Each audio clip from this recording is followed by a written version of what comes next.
दोस्तों वक्त बदल चुका है। अब से 10 साल 15 साल पहले का वक्त कुछ और था। अमेरिका जिस पर चाहता था उस पर हमला कर देता था। उसने अब से 20 साल पहले कई मुल्क को बर्बाद कर दिया। इराक, लीबिया, अफ़गानिस्तान, इन मुल्कों पर उसने सबको, यूरोप के मुल्कों को मिलाकर हमले किए हैं। लेकिन अब वक्त बदल चुका है। अब जहां भी वो इकट्ठे करके हमले करना चाहता है, वहीं से उसके साथ देने वाली कंट्रियाँ भाग जाती हैं। दोस्तों, अभी की बात ले लीजिए कि उसने तकरीबन 18-19 मुल्कों को एक जगह इकट्ठा कर कर हूतीस के ख़िलाफ़ कार्रवाई करने की कोशिश की, लेकिन धीरे धीरे नीदरलैंड, फ्रांस, इंग्लैंड सब छोड़कर चले गए हैं। रह गया क्या? कुछ भी नहीं। तो 20 साल पहले जो उसकी ताकत थी, उसका खौफ था और मुल्कों के दिलों में, ख़ास तौर से एशिया के मुल्कों के दिलों में, वो सब निकल चुका है। और अब एक अमेरिका सिर्फ़ और सिर्फ़ भीगी बिल्ली रह गई है, जो बोलने की कोशिश, दहाड़ने की कोशिश करता है, लेकिन दहाड़ा नहीं जाता। दोस्तों, अभी भी ये ख़बर आ रही है कि अमेरिका खुफिया मीटिंग कर रहा है सऊदी अरब और ईरान से। वो चाहता है कि किसी भी तरह ईरान और सऊदी अरब मिलकर इस जंग को रुकवा दें, किसी भी तरीके से इस जंग में वो एक बड़ी भूमिका निभाएं। उधर चाइना ने भी बहुत बड़ी चालें चल दी हैं।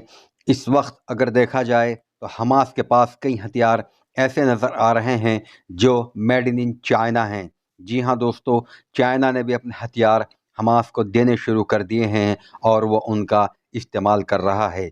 उधर हुतीज़ ने आज ब्रिटिश के जहाज़ को आग लगा दी जो तेल लेकर जा रहा था। इस वक्त चारों तरफ अफरा तफरी है। उधर हिजबुल्लाह भी नहीं मान रहा है। हमास को रोकना तो इस वक्त बहुत मुश्किल है।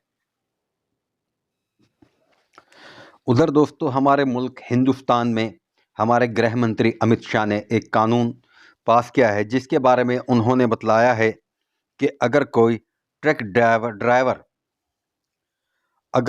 ड्राइवर एक्सीडेंट करता है, अनजाने में ही सही, तो वो वहाँ से भाग जाता है, तो उसके लिए कुछ उन्होंने 10 साल की सज़ा और साथ ही साथ 7 लाख रुपए का जुर्माना भी तय किया है। लेकिन दोस्तों, ट्रक ड्राइवरों का ये कहना है कि हादसा जानबूझकर नहीं, अनजाने में हो ही जाता है। जैसे कि अमित शाह का कहना है कि जैसे अगर आपसे अनजाने में भी हादसा होता है, तो आप अपनी गाड़ी को रोकिए और जिसके साथ हादसा हुआ है उसको हॉस्पिटल पहुंचाइए। दूसरी तरफ ड्राइवर भाइयों का ये कहना है कि अगर हम ऐसा करते हैं तो पब्लिक हमें मार ही डालेगी, और इस कानून के खिलाफ उन्होंने मुल्क के कई जगह रोड जाम किए हुए हैं, चक्के जाम किए हुए हैं।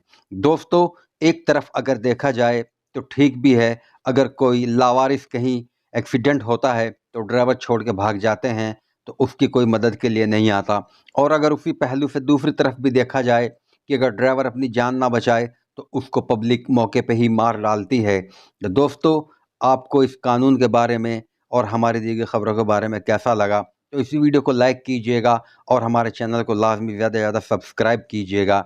और लाजमी बताइए, क्या इस कानून से हमारे ड्राइवर भाइयों को फ़ायदा होगा या नुकसान होगा? ये एक आम आदमी की बात है। और ड्राइवर भी कोई ज़्यादा अमीर आदमी नहीं होता, वो भी अपने बीवी, बच्चे, बहन, भाई सबको छोड़कर गाड़ी पर रहता है। बहुत से ड्राइवर ऐसे हैं कि उनके अपने मकानात भी नहीं हैं, वो सिर्फ़ दूसरे लोगों की, मालिक की गाड़ियाँ चलाकर तनख्वाहों पे काम करते हैं और अपना गुज़ारा करते हैं। ऐसे हालात में देखना ये होगा कि अगर उनसे कोई एक्सीडेंट हो जाता है, तो ऐसे में वो सज़ा के, चलो सज़ा तो काट लेंगे, लेकिन वो 7 लाख, 8 लाख, 5 लाख, 10 लाख या जो भी है, वो कहाँ से अदा करेंगे? तो दोस्तों, अगर वीडियो अच्छी लगे तो लाइक करना और हमारे चैनल को लाज़मी सब्सक्राइब करना।